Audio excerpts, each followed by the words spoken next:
Tonight,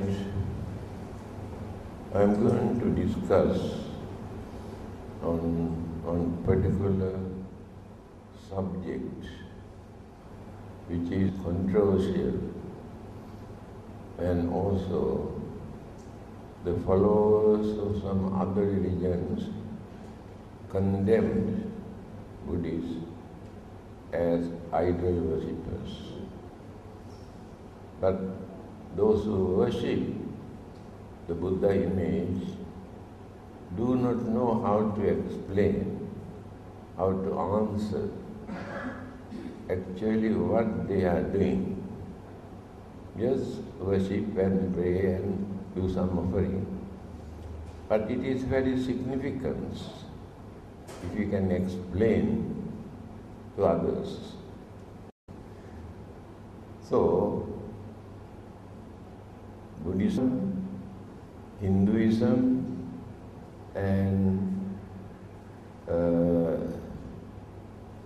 Catholics, these three religions pray or worship or pay homage to images.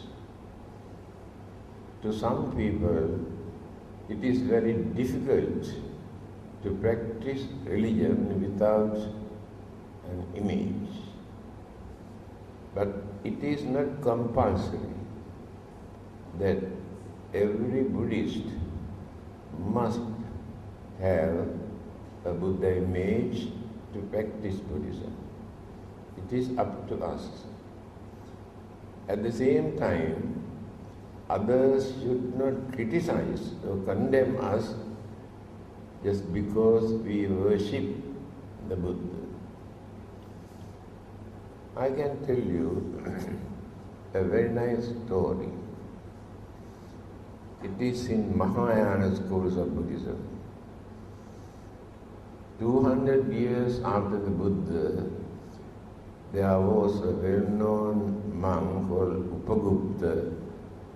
When he preached, thousands of people assembled. Then more and more people started to come and attend his talk. Maha was watching. You know Maha. Buddhism says Maha. Muslims and Christians say Satan, and Hindus say Asura, against Buddhism or religion. They always try to obstruct or disturb followers of any religion. So Maha was very unhappy when he saw more and more people assemble to attend his talk. What he did,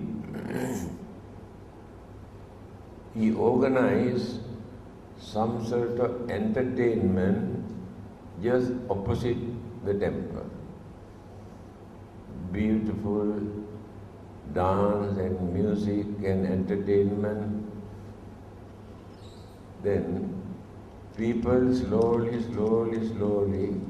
turned toward the other side. Finally, Venerable Upagupta found that nobody to attend to his talk. All are enjoying the entertainment.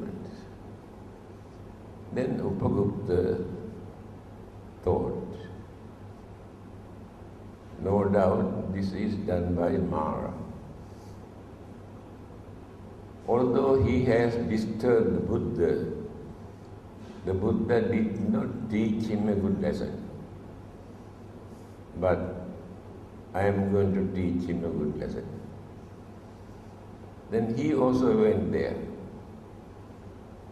After watching, enjoying, he said, we really appreciate your entertainment.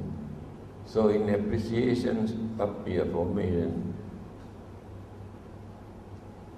I want to put a garland. So he was very proud. So Venerable Upagupta put a garland on his neck.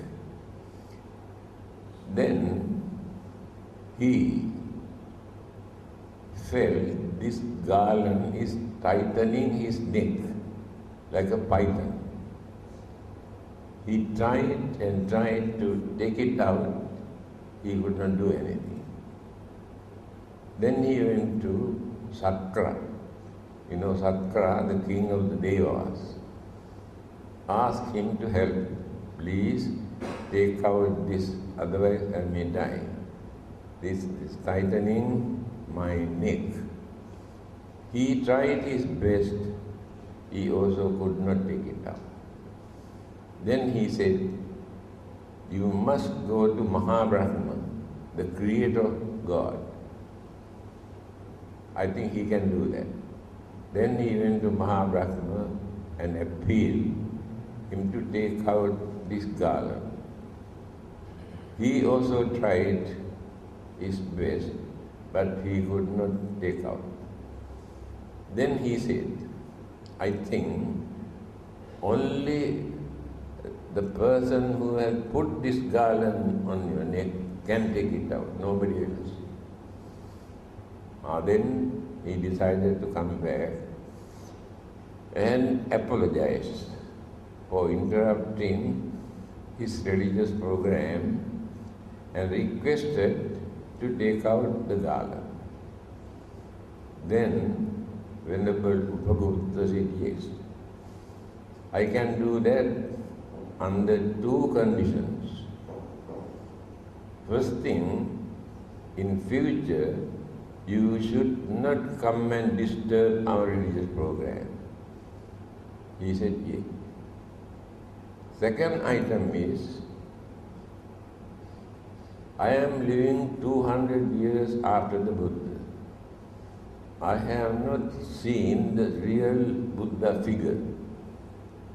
You have seen him.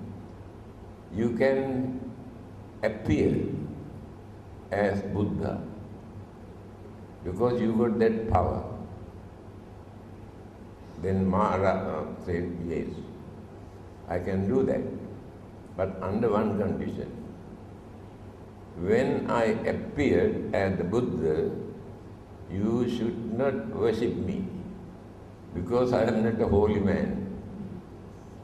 Then Upagupta said, no, I am not going to worship you. Then suddenly he appeared with all the 32 special characteristics of his physical body. So he was so happy. Then at once he worshipped. Then Maharaj shouted, you promised not to worship me. Why do you worship me? Then the Buddha said, you must understand, I did not worship you. I worship the Buddha. Here, whatever may be the object that you keep, you respect, pay homage, you worship the person, not that symbol or image. Then there is another story, also in Mahayana schools of Buddhism. When the Buddha was away for 3 months, all the disciples every day come and grumble and cry and worry, saying that why they cannot see the Buddha. Venerable Sariputta, his chief disciple, went to see the Buddha. Said, devotees are grumbling, crying that they want to see the Buddha. What can I do? Then the Buddha said, I cannot come back until I finish my preaching here. You can go back and ask the king to erect a Buddha image with all the features of the Buddha. He come back and approached the king the king could manage to find out a suitable man who could erect the real figure of the Buddha with sandalwood. So, after that, they kept this image on the table. They started to worship because the Buddha figure is there. Everybody is happy. So one day, this is a wooden house. A rat came and taken away a burning wicks from the oil lamp. This is now 7-story building. When the rat carried this one upstairs, the fire burned his mouth, he dropped it there with the fire. Then the whole building turned into ashes. Then people were worried about not the building, about the Buddha image. So all of them come and started to dig and dig and dig and found out the wooden Buddha image remained without any damage. Then they had more devotions and confidence and again kept the image on the table. When the Buddha has completed his preaching, he come back. When the Buddha entered into that building, the image got down and went to meet the Buddha. Then the Buddha said to this image, no, you must go back. You must stay here to represent when I am gone. Here, these are the stories that we can find in other schools of Buddhism.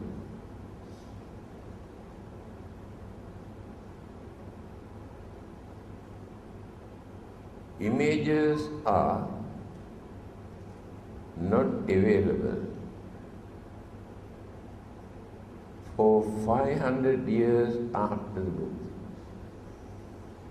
They have never had any Buddha image for 500 years after the Buddha, according to history. During the Greek occupation, they have influence for them to erect the images and religious symbols and all sort of. Then started to erect the Buddha image. That is historical. However, what is there for us to learn? You must understand, the Buddha was not very particular about the physical body. I think you have heard that incident. One of his disciples, called Vakkali, every day he come and sit down in front of the Buddha and watching. And one day, the Buddha asked Vakkali, what are you doing here? Just like watching television. Then he said, when I look at your features, your complexion, your serenity, it gives me a lot of happiness. Then what the Buddha said, Kinte vakkal imina putikayena duggandena sarirena. Vakkali, by watching this dirty, filthy, smelly and very uncertain impermanent physical body, what do you gain? You entertain only your emotion. You never gain any knowledge about the Buddha or his teaching. Then the Buddha said, Yo Dhammang Passati, So Mang Passati. One who sees or one who can understand the Dhamma taught by the Buddha, in this Dharma, you can see the real Buddha figure, not by watching the physical body. Here, you can understand Buddha was not interested erecting any images and admiring the beauty of the physical body. You must enrich your knowledge, your understanding of the Dhamma. Then you can see the real Buddha in your mind. Because according to Mahayana Buddhism, there are 3 bodies of the Buddha. Dharmakaya, Sambhogakaya, Nirmanakaya. Nirmanakaya, the body that he used for eating, drinking, sleeping, walking, as usual human being. That is one of the bodies of the Buddha. Sambhogakaya, kaya means body. The body that he used for preaching, talking, advising, guiding people. But after his passing away, these 2 Buddha bodies disappeared. Sambhogakaya, Nirmanakaya. But Dharma body of the Buddha never died, never disappeared. Dharma body remains forever. That means Buddha is not dead. People cannot understand this. Buddha is not his name. For his enlightenment, we call him Buddha. One of his discourses, he has mentioned, whether the Buddhas appeared or not, Dharma exists forever in this world. Dharma is not created by the Buddha. Dharma exists. When the Buddhas appear, they reveal, they explain, they teach others, because people have forgotten or misinterpreted or misused, blindfolded in the name of Dharma. People have misconception. So when the Buddhas appear from time to time, he introduced the real Dharma again. That is why a Buddha appeared in this world to reveal the real Dharma. What is Dharma? Why the teachings of the Buddha is called Dharma? Dharmata, natural occurrences, not created by the Buddha or created by the God, natural occurrences. Because people have wrong belief, imagination about natural occurrences. Take for instance, things come into existence, exist for a certain period, then go on changing. again going on decaying, and then disintegrate, dissolve, completely disappear. So people could not understand. So they created different concept that God create and God destroy. The Buddha mentioned, it is not the act of God, this is the natural occurrence. If anything come into existence due to combinations of matters and mind, or only elements without mind, they remain for a certain period as long as the binding factors, energies remain. When these energies started to loosen, then going on changing. When they started to separate, going on decaying, after that completely disappeared. That is called Dharma. Dharmata. Take another example. A child is born. This child is slowly growing. There is nobody behind to support this child to grow. After growing, then become a youth. After that, become an adult. After that, become an old man. After that, one day, face to death.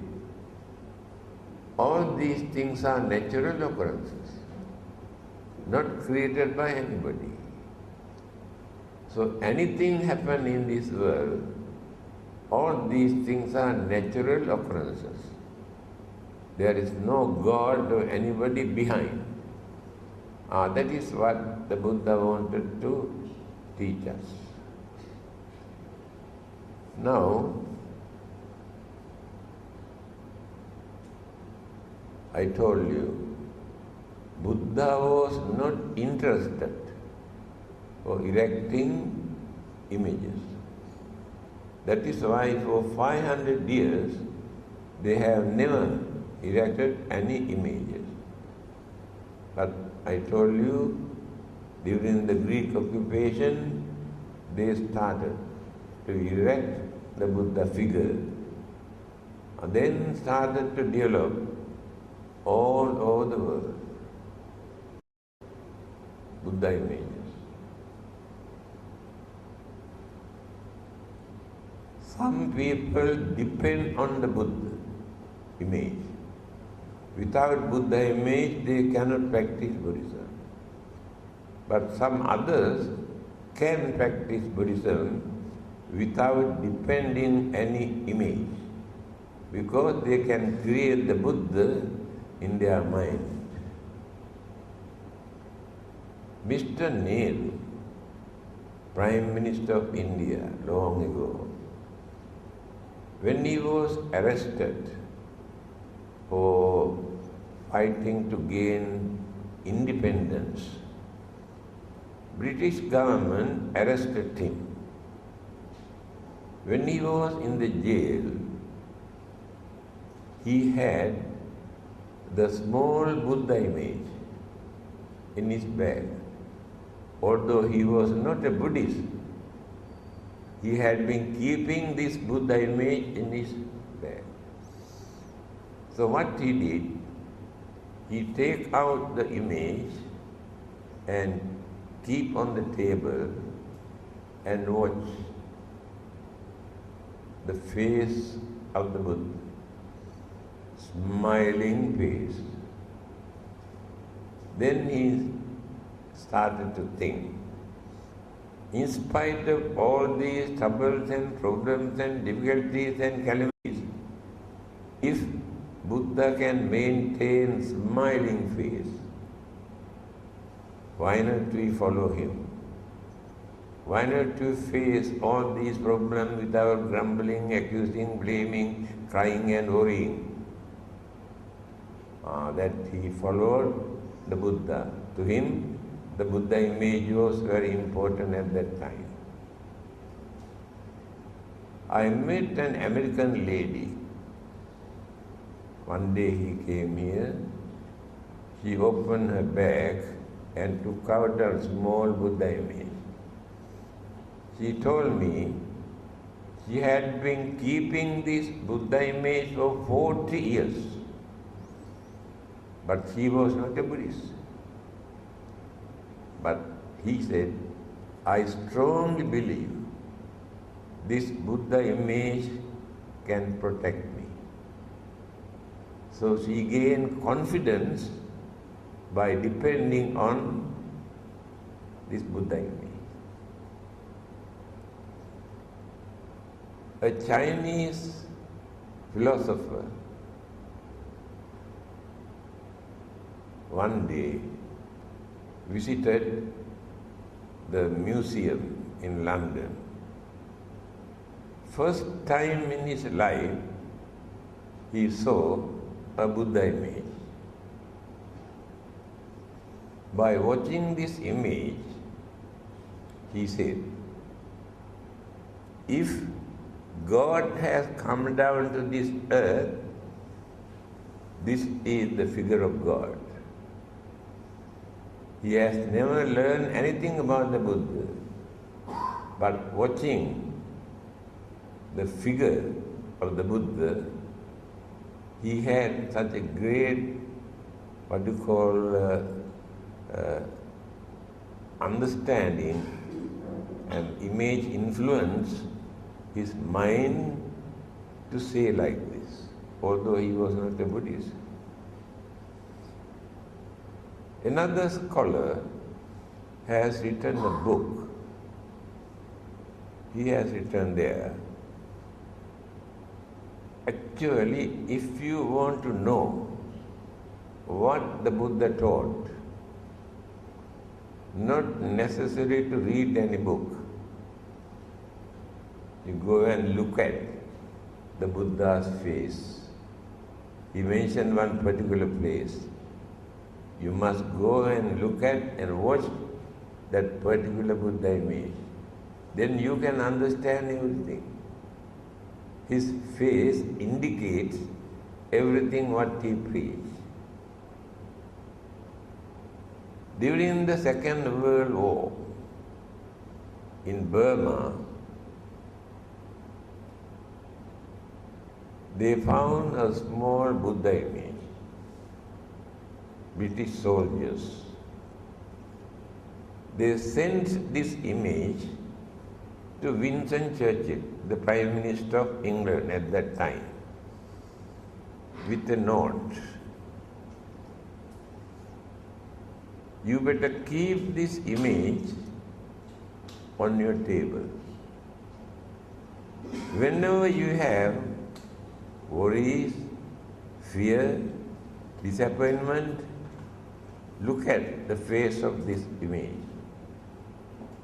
I believe that you can reduce your fear and worries and frustration. They were not Buddhists. Here you can understand how the Buddha image influenced even non-Buddhists. Now let us come to talk what Buddhists are doing by keeping an image. Others condemn us saying we worship the Buddha as idol worshippers. We are not idol worshippers. We do not worship the idols. We keep the Buddha image as symbol. That symbol influences our mind, calm our mind. then we will be able to concentrate very easily. Then they pay respect, pay homage. We can say it is not worshipping and not praying. We cannot use the word that Buddhists are praying to images. Then it is wrong. They should not pray to Buddha image. And when the Buddha was alive, people never come and pray him. They regarded him as great master or teacher, but not to come and pray. There, we actually do not pray to images asking something what we need, asking something to help us to get rid of our problems and troubles and disturbances. But if we take the image as symbol, we develop confidence in the Buddha, and we are worshipping, paying homage, paying respect to the real Buddha, not to this image. We do not worship this image, but this image is a symbol. When you look at his face, you can gain lot of happiness, satisfaction, reduce your tension, fear, worries, disturbances. Then you can take the Buddha image as an object for your meditation. Buddhanussati bhavana. Concentrate on the great qualities, virtues of the Buddha. Now when you recite Itipiso bhagava arahang samma sambuddho vidyacharana sampanno sugatto lokavidu anuttaro purisa dhamma sarathi sattha deva manussana. 9 virtues, characteristic of the Buddha mentioned here. So by mentioning the great virtues and the qualities of the Buddha, we pay homage, pay respect. It is not praying. That is what others could not understand. So Buddhists do not pray to any image. They pay respect and take as an object for them to concentrate, for them to meditate, and to remember the great qualities, virtues of the Buddha. It is Buddhanusati bhavana. Concentrate on the Buddha. That is what Buddhists are doing. So many others who could not understand this, they say we are idol worshippers, and we do not know how to explain to others. I know one of our members who had been keeping a Buddha image in his house for 45 years. One day, a Christian mission entered into his house. Straight away told him, "You are worshipping your dead man." Buddha is not a god, he is a man, he is dead. What can he do for you? Why do you want to keep this? Why do you want to worship this? He came and told me, actually I do not know what to say. This is the problem with our Buddhists. They worship, they offer, but they do not know actually what they are doing. When they say, Buddha is not a god, he is a man.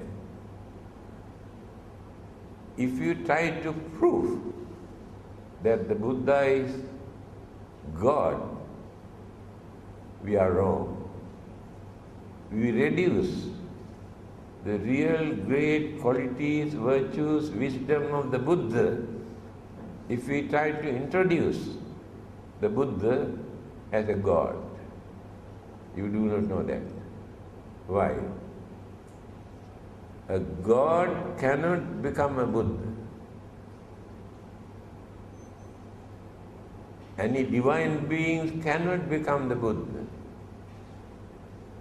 Only human beings. Why?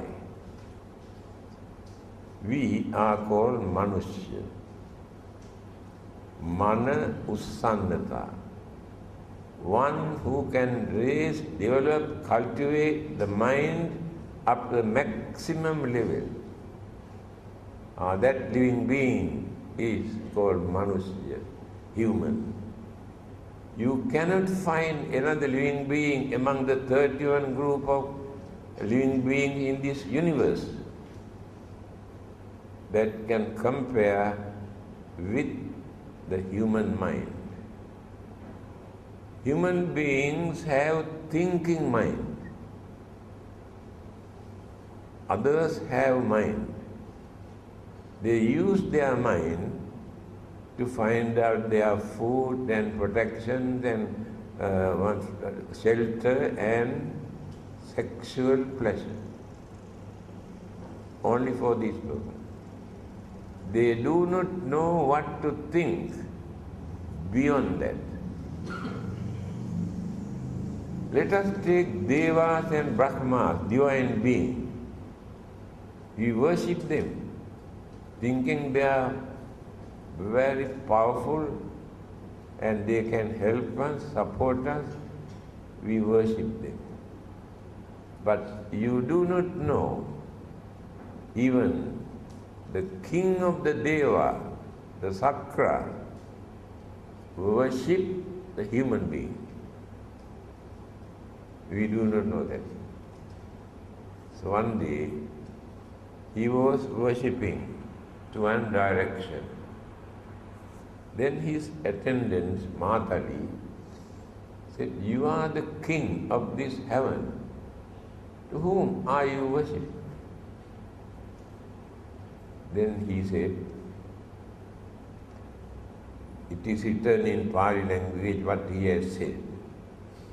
Ye gahatta punya silavanta upasaka dhammena darang posenti tan namassami sarati.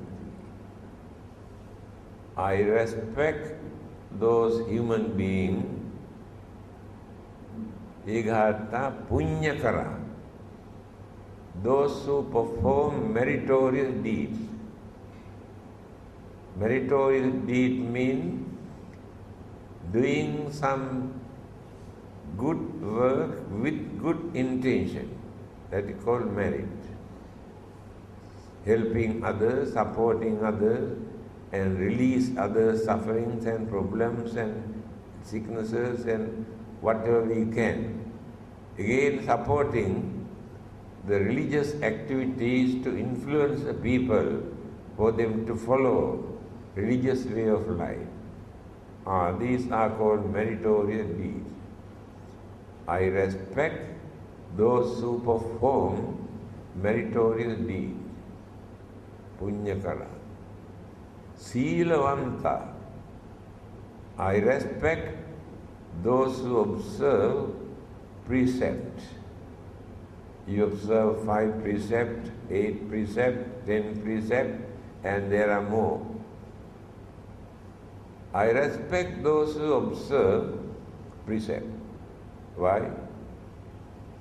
They never do any harm to any living being.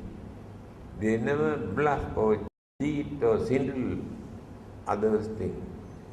They allow others to live peacefully. Therefore, I respect them for their noble life, respectable life. Egahatha punyakara. Silavanta. Upasaka. Upasaka, upasika. Male, female. Upasaka, upasika. After reducing too much of sensual pleasure, worldly material gain, they devote their time to do some service to others, to guide others, advise others, because they have more experience, more knowledge, maturity, understanding. Therefore, instead of enslaving to sensual pleasure, they must use their knowledge, understanding, experience to guide others who have not learned how to lead a respectable life. They are called upasaka. Without becoming monk, they remain as householders or laymen, but their way of life is reduce too much of worldly sensual pleasure, devote more time for religious activities, to guide others, help others, support others, enlighten others. They are called upasaka. I respect them. Dhammena dharang posinti. I also respect those who support their family members without creating any bad deed, wicked or cruel or harmful thing. Very respectable way, they work hard, they earn, they support their family members. I respect them. Here you can understand, Devas also respect when human beings become more virtuous, more religious, and more devout. But we think that Devas are more powerful. Yes. How did they become Devas? O Brahman. During their previous birth, they were human beings. As human beings, they have done lot of meritorious deeds. Through the influence of these merit, very virtuous, they had the opportunity to be born in certain Devaloka or heavenly realm as Devas. And their life is not like human life. And females never give birth. Spontaneous birth. That means life just appeared. But we cannot understand, we cannot believe. But yes, it is. Then they have no sicknesses. They have no old age. They exist, they enjoy their life up to maximum level. Then one day suddenly disappear. So their life is just like a flame of a candle. As long as wicks and wax remain, the flame also exists. When no more wax, no more wicks, that flame disappears. Same thing happened to those devas. Then what will happen to them after that? That is the most important thing. while enjoying their life up to the maximum level, they never form any religious practices. They have no particular religion. Whole life is for enjoyment and pleasurable things. Human beings are more fortunate, the Buddha says. Why? While living as humans, we can understand we are here in this world. We enjoy our life just because we have done some meritorious deeds during our previous birth. We are spending all the good merit that we have accumulated. What will happen to us if we die simply by spending all the merit that we have accumulated? By knowing this, they try to prepare for the next existence. There is no another living being who can do that, because they have no idea of another existence. This is the most advanced level of human life. Now, especially as Buddhists, we believe this is not the first and the last life. Continuity is there. So if birth and death and birth and death, it is natural, not created by anybody. Some people say, oh, we don't believe in rebirth. Not necessary to believe. It is natural. Just because they don't believe, can they stop rebirth? Never. It is not created by God or God, Buddha. It is natural. So, use our common sense. How Buddha explained. A group of young people approached the Buddha and said, at the moment we have no proper religion. There are many religions, they talk that their religion is better than other religion. Therefore we cannot decide which religions to accept. Can you please advise us? Then the Buddha has given 10 guidance for them to consider how to choose a religion. And some of them, you should not believe anything just because others come and tell you. Don't depend on them to understand religion. You should not believe this is our tradition, this is our way of life, therefore we must practice this, we must follow this. No, there is no religion for you to accept like that. If not, you should not think the majority here in this country or in this world follow this religion.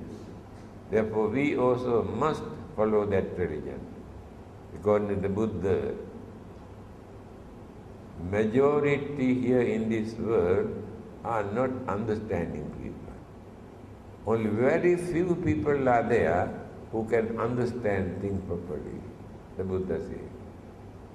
Therefore, they follow their religion, thinking they are right, others are wrong. But don't follow them.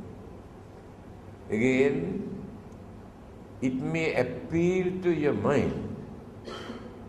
Or you think this is very nice. You should not accept a religion, thinking in that way. These are the few advices given by the Buddha how to choose a religion. Then he said, when you do something, if you are not going to harm others or harm yourself, then accept this as religion. You can enjoy yourself by harming, disturbing others. Don't accept that kind of religion. You can entertain others and you lead a miserable life. Don't accept this kind of religion. Whatever you do, if you can gain some sort of satisfaction and happiness, and if others also gain some sort of happiness, then accept this kind of activities as religion. Then they were fully understood. Actually, we do not follow rebirth, life after our death. And the Buddha said, it is not necessary to believe. Whether you believe or not, it is natural. You cannot stop that saying or thinking that you don't believe that. If it is natural occurrence. This is the Buddha's way of teaching. Then they are satisfied, then accepted the teachings of the Buddha. Then, again let us come back to the images. Today, in many parts of the world, people erect different kind of images according to their own way of thinking, without following the guidance given in religious teaching. The Buddha's features, 32 characteristics in his physical body is like this. Without regarding this, they erect images according to their way of thinking. You know, in many places you can see belly Buddhas. That is their imaginations, that is prosperity, satisfaction. They indicate in that way. In certain places, they erect 4-faced Buddhas and they worship. Especially ladies like that. Why? This Buddha can see where their husband goes. You got face here, face here, face here, face here. He can see properly. Therefore, they worship more to this kind of Buddhas. This is our imagination. Now people started to erect image of Maitreya Buddha. He did not become the Buddha yet. He remained as a Bodhisattva in any part of the world. He is cultivating, developing all the great qualities, virtues, then attain the Buddha. But in many countries, they started to erect the image of Maitreya Buddha. How can they erect the Maitreya Buddha? Still he did not become the Buddha. So we should not become slaves to images.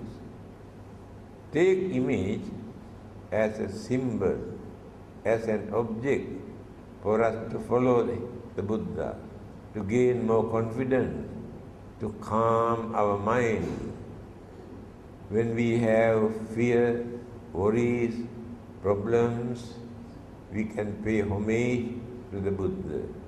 We can concentrate great virtues, good qualities of the Buddha. Then you can remember certain advices given by him. Then you can reduce your fear, worries, tension, suspicion you had in your mind. Then you gain some sort of confidence. Definitely. If you pay homage to the Buddha image, by considering like this, but you should not worship the Buddha image to become rich, make more money, to get lucky numbers. If you pray the images, you never gain these things from the image. Don't expect anything from the image. That is why others condemn us as idol worshippers. Now Hindus, they have more images because they have three gods, Brahma, Vishnu, Shiva. Again, Catholics, they have image of Jesus and Virgin Mary. They pray and worship. But Christians do not create images. They take only symbol, the cross, to pay respect and to follow, but no images. That is why Christians say Catholics are not Christians. They are idol worshippers. They are wrong. They respect their master, their teacher, and explain the great qualities and virtues and services that they have done. Therefore, there is nothing wrong. When our father or mother died, we create a very good image. Image means picture of the father and mother. It is just like idol worshipping to others. But they are doing that. Why do they want to keep the image or the picture of their father or mother to respect them? Then how can they criticize Buddhists? By keeping Buddha image and worship them. So the image is important for us to remember the great qualities and virtues. When we have fear and worry, look at his face, as Mr. Nehru said, and can calm our mind, can reduce our fear and worries. That is why we are keeping a Buddha image. But we should not distort the figure of the Buddha, erecting four-faced Buddhas, belly Buddhas, and so many kind of Buddhas in different countries. So, nearly 1 hour. I think you can understand what you are doing. If you have not understood, now you can understand why we should pay homage, pay respect, worship the Buddha. We do not worship this image. We worship the Buddha. When you look at the image, you can record the Buddha into your mind. Then you worship the Buddha. That is what others could not understand. That is why they say we are idol worshippers. When we invite some of our Muslim friends to attend some meetings here in the temple, you know what they say? If there is any image, we don't want to go there. They don't like to see the images of religious people or saints or any other images. There is no reason for them to go against them. And Sikhism, Sikh, Punjabis, they also do not have any image. They have their holy book, Guru Grantha. Guru Grantha, Grantha means book. They worship and pray to this book. Again, there is another schools of Buddhism, Japanese, Nichiren. They also have no any image. They do not worship the Buddha image.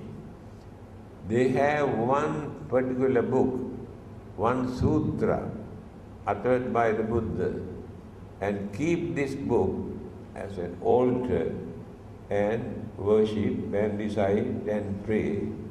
They are against the keeping the images.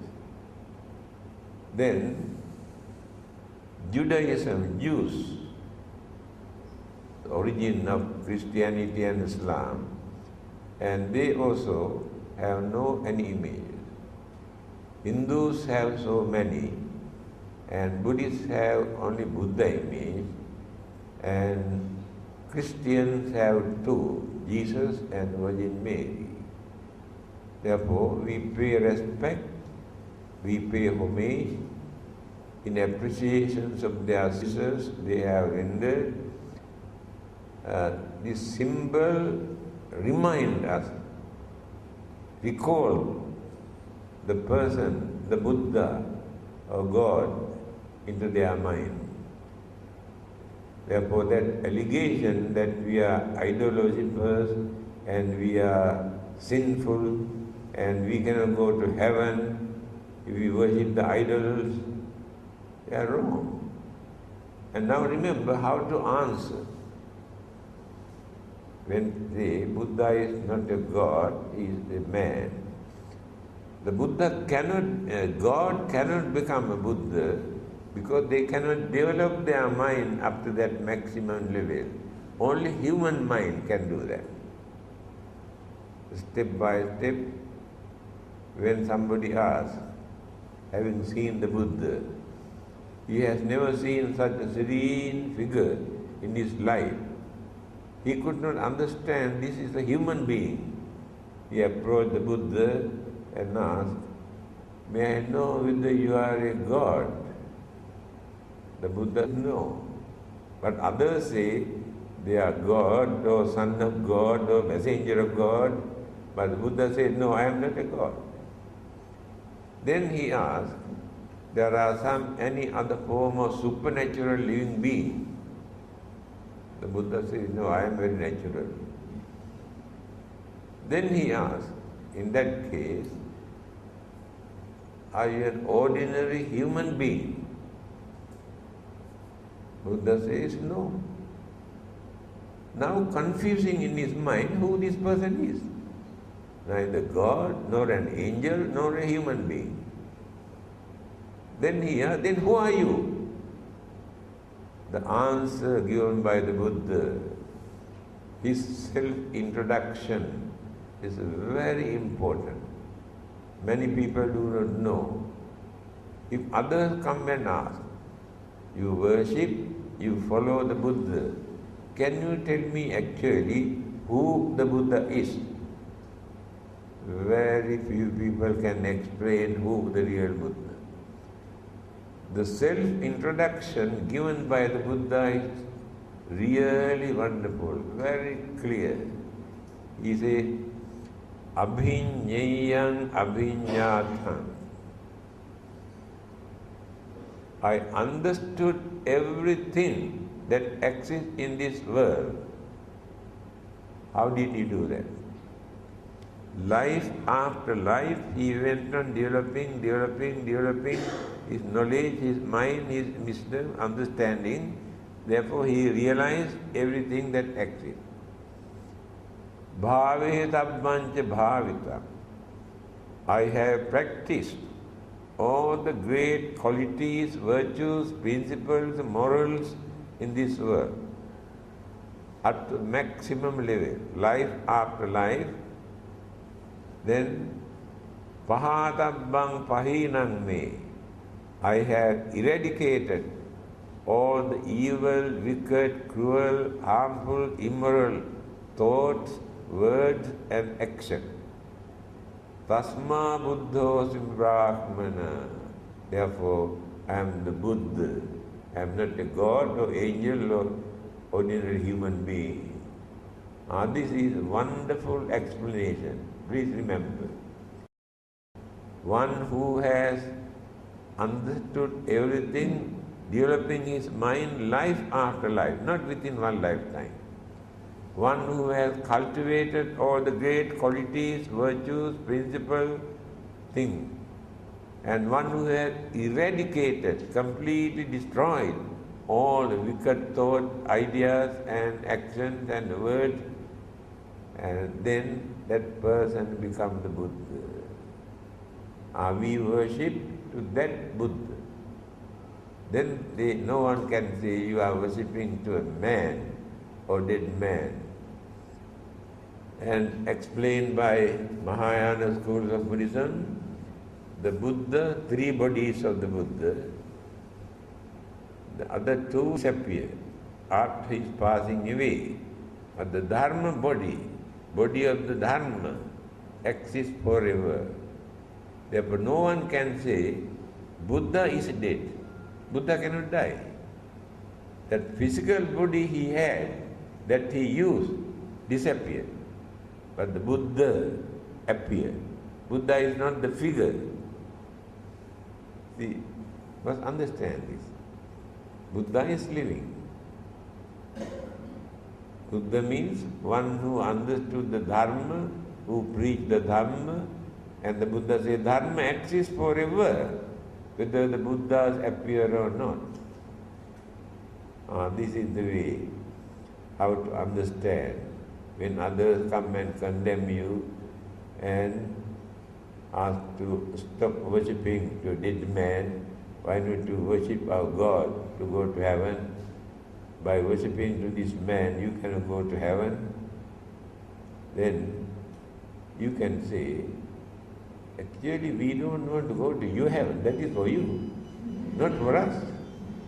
Why should we go to your heaven? As Buddhists, we have 6 kinds of heaven, but you have only one. We can choose which heaven is best for us, but you cannot do that. But you don't know how to tell. Chatum Maharaja Tavastinda Yama Tusita Dinmanati Paramita Vasavat. The name of those Brahma Deva realms, where Devas experience wonderful, happy, peaceful, enjoyable life. So we can go to one of those places. Why should we follow what you call pray to go to their heaven? You must understand how to answer when they come and talk to